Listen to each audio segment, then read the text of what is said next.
Je n'aurais jamais cru que mon propre fils se retournerait contre moi. La terre qui nous avait nourris, les outils qui portaient encore la marque de mes mains, tout a disparu avec une simple signature chez le notaire. Eux pensaient que c'était la fin pour le vieux. Ce qu'ils ne savaient pas, c'est qu'un vieil homme n'oublie jamais la terre sur laquelle il a construit sa vie. Et sous cette terre, au pied d'un vieux chêne, j'avais laissé bien plus qu'un secret. Je m'appelle Jean Martin, j'ai 62 ans, même si mes genoux jureraient que j'en ai le double. Toute ma vie, je l'ai passée sur cette ferme, quelque part entre un village perdu et une petite ville de province, là où les nuits sentent la fumée de cheminée et le fumier frais. Chaque pierre de la cour, chaque latte de la grange, chaque mètre de clôture portait un souvenir. Quand je fermais les yeux, je pouvais encore entendre le rire de ma femme, Marie, résonner entre la maison et l'étable. Ce matin-là, quand on a frappé à la porte, j'ai su que ce ne serait pas une visite comme les autres.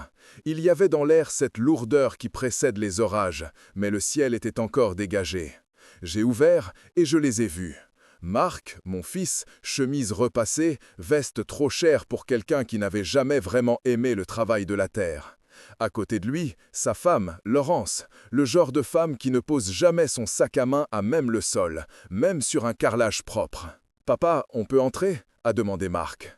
Je me suis écarté et ils se sont assis à la grande table en chêne que j'avais fabriquée avec mon père il y a une éternité. Marie adorait cette table. Combien de fois elle avait posé une marmite fumante dessus, essuyé la farine d'un revers de manche, grondé Marc parce qu'il faisait ses devoirs trop près du pot de confiture. Tout ça me revenait en silence pendant qu'il s'installait, raide, comme chez un inconnu. Marc a posé une chemise cartonnée sur la table. « Papa, il faut qu'on parle de la ferme », a-t-il commencé. « Des papiers, des impôts, de l'entretien, tout ça devient trop lourd pour toi. » Je l'ai regardé sans rien dire. J'ai répété calmement. « Trop lourd pour moi ou trop lourd pour toi ?» C'est Laurence qui a pris le relais. Elle a toujours été plus à l'aise que lui dans les conversations qui sentent le piège. Jean, vous savez très bien que ce n'est pas une question d'argent, c'est une question de bon sens. Vous êtes seul, vous n'avez plus l'âge de courir derrière les bêtes, de grimper sur un toit. Marc a ses propres responsabilités, on veut juste vous soulager. Je me suis demandé à quel moment le mot « soulager » s'était mis à ressembler autant au mot « débarrasser ». Je les ai laissés parler, déballer leurs arguments comme un commercial récite son discours appris par cœur. Les impôts, la paperasse, le danger pour moi si je tombais, la solitude, l'avenir. L'avenir, surtout, le leur. Marc a fait glisser la chemise vers moi. À l'intérieur, des documents imprimés, des signatures déjà apposées du côté du notaire. « Il suffirait que tu signes là, papa. Ce serait plus simple.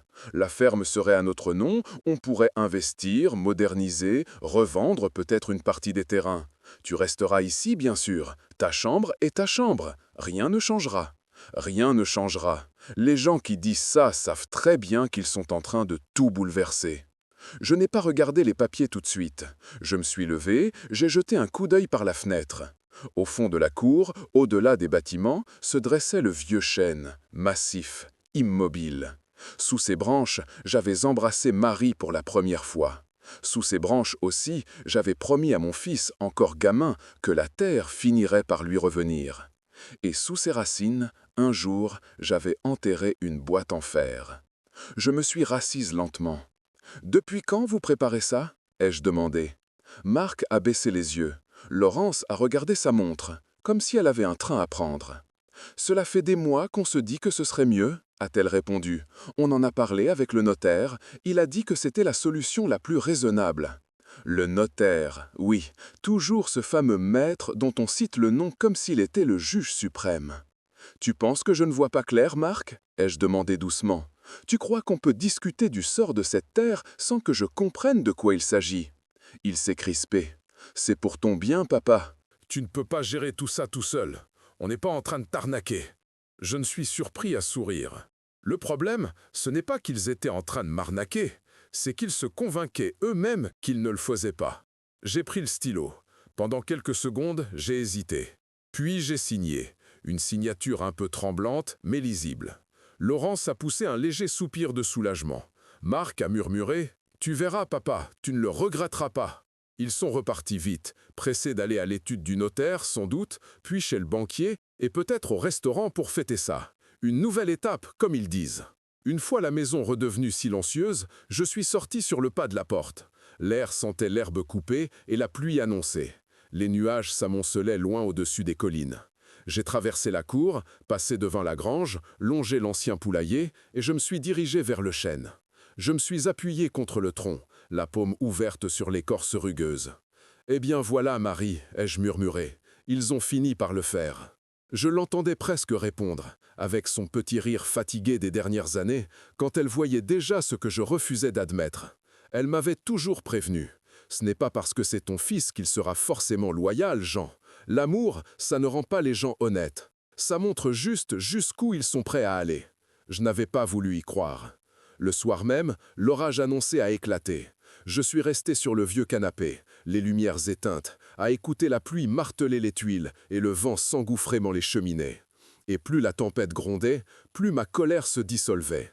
Il restait autre chose, un calme froid, une certitude. Ce n'était pas la fin de l'histoire. Les Racine n'avaient pas dit leur dernier mot. Le lendemain, j'ai rangé quelques vêtements dans un sac de sport, des papiers, une vieille photo de Marie et de moi sous le chêne, et j'ai quitté la maison en fermant la porte à clé. Je l'ai laissé sous le pot de fleurs, là où Marie l'avait toujours caché au cas où. Il croirait peut-être que c'était une forme de reddition. Pour moi, c'était juste un passage. Je ne partais pas. Je m'éloignais le temps que la vérité fasse son chemin. Les jours suivants ont été les plus longs de ma vie. Je dormais dans ma vieille camionnette, une Peugeot cabossée qui avait plus de kilomètres que la plupart des voitures du village. La nuit, je me garais au bout d'un chemin de terre, à la lisière d'un champ abandonné. Le matin, je me lavais vite fait avec une bouteille d'eau et un savon sec, puis j'allais en ville faire de petits travaux. On m'appelait pour réparer une clôture, débroussailler un coin de jardin, changer un robinet. Les gens me payaient en billets froissés et en café chaud. Le soir, je revenais toujours me garer là où je pouvais voir, au loin, le toit de la ferme. Parfois, je voyais la lumière dans la cuisine. Je savais que Marc et Laurence devaient être là, à discuter d'aménagement, de crédit, de projets. Parfois aussi, j'apercevais la silhouette d'Emma, ma petite fille, sur le pas de la porte. Elle n'y était pour rien, cette gamine. C'était pour elle que j'avais enterré la boîte, des années plus tôt. Je me souviens très bien du jour où j'avais posé cette boîte au pied du chêne. Marie venait d'avoir un diagnostic qui sonnait comme une condamnation. Le médecin disait ça avec des mots techniques, mais moi, j'avais entendu autre chose. « Prépare-toi, Jean ». On avait peur pour l'avenir, pour les factures, pour la maison, pour la terre. Elle m'avait dit d'envisager de vendre un bout du terrain. J'avais refusé. À la place, j'avais poussé la porte de l'étude d'un notaire de la ville voisine, un homme sec, discret, qui parlait peu mais notait tout. Avec lui, j'avais monté une structure, une SCI comme il disait, au nom d'Emma, qui avait à peine 2 ans. La ferme n'était plus en mon nom, pas vraiment. Sur le papier, elle appartenait à cette société, et cette société appartenait à ma petite fille. Les détails, rares sont ceux qui les connaissaient. Les originaux, je les avais récupérés au moment où les choses avaient commencé à mal tourner entre Marc et moi, et je les avais glissés dans une boîte en métal que j'avais enterrée sous le chêne, un soir d'hiver, les doigts gelés, le souffle court. Pendant des années, je n'ai rien dit à personne. Je me disais que si tout se passait bien, si Marc restait droit, s'il respectait la terre, je n'aurais jamais besoin de ressortir ses papiers. Il dormirait avec les Racine. Mais au fond de moi, je savais que la vie a ses propres idées et qu'il vaut mieux prévoir les tempêtes avant qu'elles arrivent. Un matin, je suis allé au café du village. On m'y avait peu vu depuis la mort de Marie. Le comptoir était le même, usé par les coudes, les mêmes habitués jouaient au loto ou lisaient le journal local. La patronne, Jeanne, m'a approché avec un regard un peu gêné. « Jean, on a appris pour la ferme, a-t-elle dit. Je suis désolé, ça fait drôle de se dire que ce n'est plus à toi. » J'ai haussé les épaules. La terre n'appartient jamais vraiment à quelqu'un, tu sais, Jeanne. On lui appartient plus qu'elle ne nous appartient. Elle a secoué la tête. Peut-être, mais il y a des injustices qui font plus mal que d'autres. Les gens parlent beaucoup dans les villages. Très vite, tout le monde a su que j'avais signé, que Marc prenait les choses en main, que de gros travaux se préparaient. J'entendais des bribes de conversation. Ils veulent raser la vieille grange. Ils parlent de faire des gîtes, des locations saisonnières. Tu te rends compte, détruire ce que son père a construit, c'est dur quand même. Je faisais semblant de ne pas entendre, mais chaque mot creusait un peu plus loin. Un jour, en sortant de la supérette, j'ai entendu deux types discuter près de la machine à pain. « T'as vu les Martins ?» a dit l'un. « Ils sont commandés une pelleteuse pour la semaine prochaine. Le vieux chêne, là-bas, il va y passer. » Le vieux chêne. Mes doigts se sont crispés autour du sac de provisions. J'ai eu comme un voile devant les yeux. Il pouvait tout toucher, tout changer, tout repeindre, mais pas lui, pas cet arbre-là. Le soir même, je me suis approché de la ferme, à pied, en longeant les haies. Je me suis arrêté à l'endroit où la clôture était un peu affaissée. De là, je voyais la cour, la maison, la grange, le chêne en arrière-plan.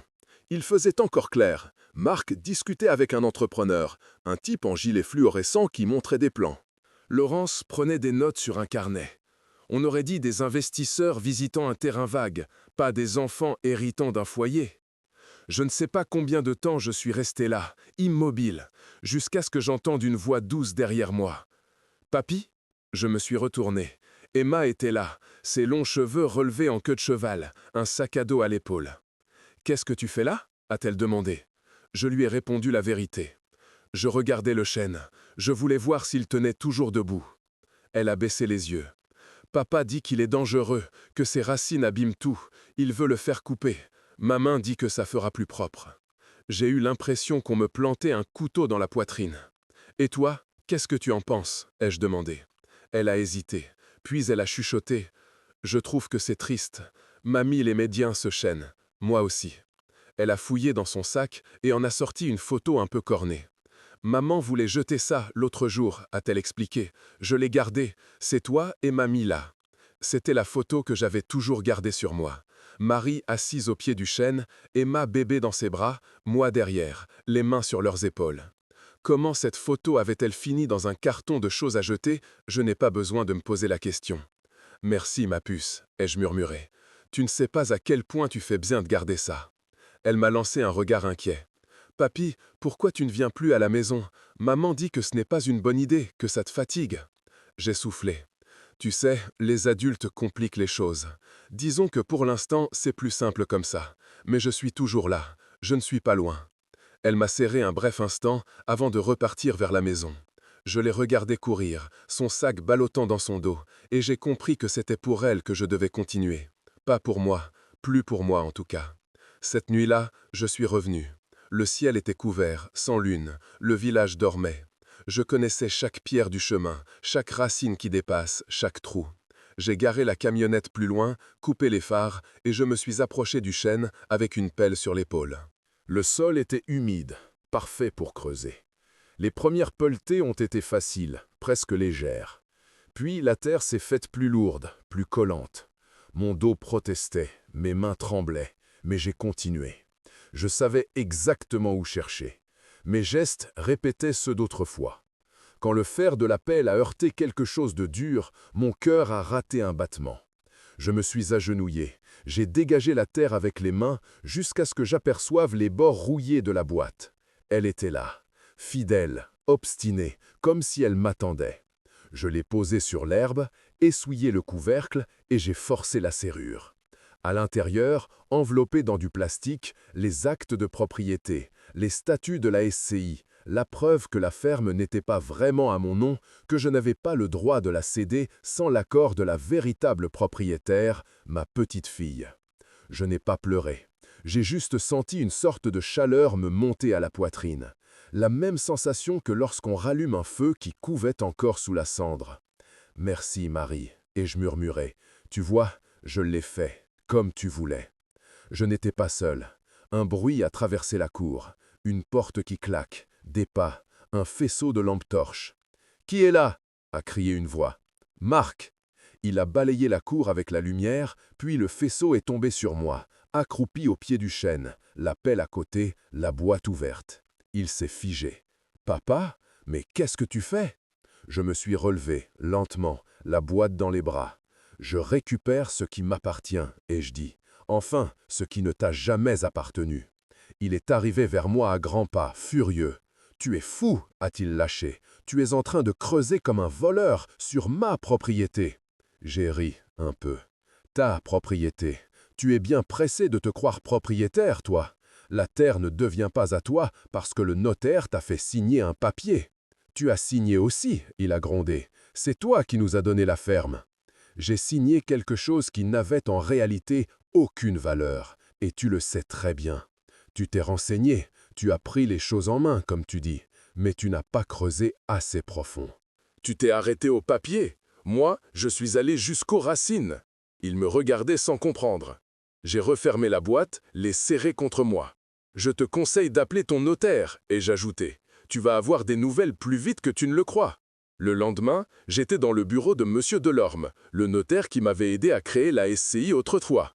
Il avait vieilli lui aussi, ses cheveux étaient presque entièrement blancs, mais son regard était toujours aussi vif. « Jean Martin », a-t-il dit en regardant les documents, « je me demandais quand vous reviendriez avec ces papiers. »« Il était temps », ai-je répondu. Il a parcouru les actes, pris des notes, consulté son ordinateur. Effectivement, la ferme est toujours dans la SCI. La cession que vous avez signée n'est pas valable, puisqu'elle ne pouvait pas porter sur un bien dont vous n'êtes pas directement propriétaire. En clair, votre fils a cru obtenir quelque chose que vous ne pouviez pas lui donner. Et ma petite fille, ai-je demandé, elle est toujours associée principale?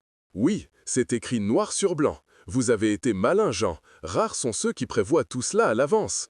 Je n'ai pas répondu. Ce n'était pas de la malice, c'était de la peur. La peur de voir mon travail, ma vie, disparaître entre deux signatures. On peut faire quoi maintenant, ai-je demandé. On peut faire ce qui est juste, a-t-il dit.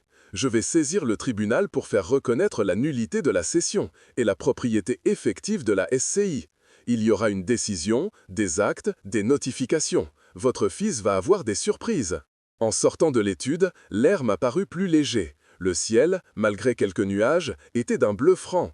Dans la rue, les gens allaient et venaient, sans savoir qu'un vieux paysan venait de remettre un peu d'ordre dans son monde. Quelques semaines plus tard, un huissier de justice et un gendarme se sont présentés à la ferme. Je n'y étais pas. Je me tenais un peu plus loin, au bord de la route, ma camionnette garée sous un arbre. De là, je pouvais voir sans être vraiment vu. Je les ai vus franchir le portail, se diriger vers la maison. Marc est sorti, surpris de voir ses uniformes devant chez lui. Laurence est apparue derrière lui, le visage fermé. Je n'entendais pas tout, mais j'ai deviné le ton. L'huissier a sorti des papiers, les a lus, a expliqué que la propriété faisait l'objet d'un gel, qu'il y avait d'une décision provisoire du juge, qu'il ne pouvait plus engager de travaux, ni vendre, ni hypothéquer, que la SCI et sa représentante légale, Emma, étaient les propriétaires, que les travaux de démolition envisagés sur la grange et le chêne étaient suspendus. Laurence s'est mise à parler vite, à protester. Marc, lui, était livide. Puis son regard a glissé vers la route. Il m'a vu. Je ne me suis pas caché. Il a traversé la cour, a franchi le portail, a marché droit vers moi. Le gendarme l'a suivi du regard, prêt à intervenir, peut-être, mais Marc s'est arrêté à 1 mètre de moi. « C'est toi, hein » a-t-il soufflé. « C'est toi qui as monté tout ça. » « Je n'ai rien monté du tout, ai-je répondu calmement. J'ai juste remis les choses à leur place. Ses épaules se sont affaissées. « Tu as détruit notre avenir, papa. » Je l'ai regardé longuement. « Tu n'as pas détruit ton avenir tout seul, Marc, ai-je dit. Je t'ai donné un exemple toute ta vie. Tu l'as suivi quand ça t'arrangeait. La seule chose que j'ai protégée, ce n'est pas moi, c'est Emma. La terre, c'est à elle, pas à toi. » Il a serré les poings. « Tu aurais pu venir me parler. Ah oui ?» ai-je répondu doucement. « Comme tu es venu me parler quand tu as décidé, derrière mon dos, de tout prendre à ton nom ? Nous avons dépassé le stade des conversations, toi et moi. Il ne restait que les actes, les tiens, et maintenant, les miens. » Le silence s'est installé entre nous. On entendait au loin le moteur d'un tracteur, le chant d'un merle et la voix de l'huissier qui continuait ses explications à Laurence. « Qu'est-ce qu'il va se passer maintenant ?» a fini par demander Marc, la voix cassée. « Maintenant, ai-je répondu, tu vas devoir apprendre à vivre sans te comporter comme si tout était dû. La ferme ne t'appartient pas, elle n'a jamais été un droit. Elle était un cadeau que tu aurais pu recevoir un jour. Tu as voulu le voler avant l'heure, tu as perdu. » Il a baissé la tête. Pendant un instant, j'ai cru voir le petit garçon qu'il était autrefois, celui qui courait pieds nus dans la cour, qui se cachait derrière moi quand un étranger entrait dans la ferme. Puis il s'est détourné et est reparti vers la maison sans un mot. Je suis resté là un moment, plus triste que soulagé. La justice, ça ne fait pas toujours du bien. Ça fait juste ce qu'il doit être fait. Avec le temps, les choses se sont mises en place. La décision du tribunal est tombée, confirmant ce que Delorme m'avait annoncé. La SCI, dont Emma était associée principale, restait propriétaire de la ferme. Marc et Laurence ont fini par quitter les lieux, après quelques cris, quelques menaces, quelques larmes aussi. Ils sont partis dans une autre région, là où personne ne connaissait leur histoire. On m'a dit qu'ils avaient essayé de monter une affaire dans l'immobilier. Je ne sais pas si ça a marché, je ne cherche pas à savoir. Emma, elle, est restée, sous la tutelle d'un avocat mandaté pour l'aider, puis, en grandissant, par ses propres décisions, elle a choisi de garder la ferme, de la faire vivre. Elle a repris l'exploitation, en partie. Des chevaux en pension, un peu de maraîchage, quelques chambres d'hôtes dans une partie de la maison. Elle a gardé la grange, repeint les volets, réparé le toit. Le chêne est toujours là. On a taillé quelques branches mortes, mais on l'a laissé debout, royale sentinelle. Moi, j'ai trouvé refuge dans une petite maison pas loin, une ancienne maisonnette de vigneron au bord d'un chemin. 2 pièces, un poêle à bois, un petit jardin. Le bonheur tient parfois dans peu de choses. Je me lève tôt, comme toujours, je passe au marché, je discute avec le boulanger, je rentre chez moi pour bricoler ou lire. Le soir, je m'assieds sur mon petit perron, une tasse de café ou un verre de vin à la main, et je regarde le soleil se coucher derrière la colline. Parfois, quand le ciel est particulièrement clair, j'aperçois la cime du chêne. Ça me suffit. Emma vient souvent.